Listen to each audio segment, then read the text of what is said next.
പാർട്ടിക്ക് അതീതനായിട്ട് ആരുമില്ല, എല്ലാവരും പാർട്ടിക്ക് വിധേയരാണ്. പിണറായിയിൽ തുടങ്ങി പിണറായിയിൽ അവസാനിക്കും കേരളത്തിലെ കമ്മ്യൂണിസം എന്ന് പറയുന്ന വിമർശകരോട് താങ്കൾ എന്താ മറുപടി പറയുക?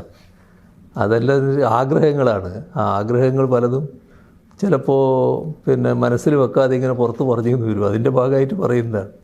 പക്ഷേ പാർട്ടിയുടെ കാര്യത്തിൽ ഒരു ക്ഷീണവും ഉണ്ടാകാൻ പോകുന്നില്ല, നല്ല രീതിയിൽ തന്നെ മുന്നോട്ട് പോകുമെന്നുള്ളതാണ്.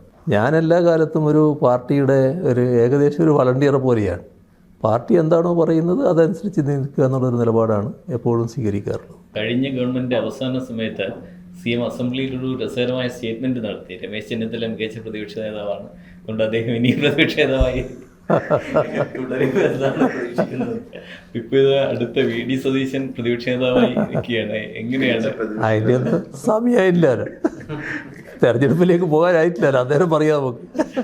മികച്ച പ്രതിപക്ഷ നേതാവായി അദ്ദേഹം തുടരട്ടെ എന്നാണ്.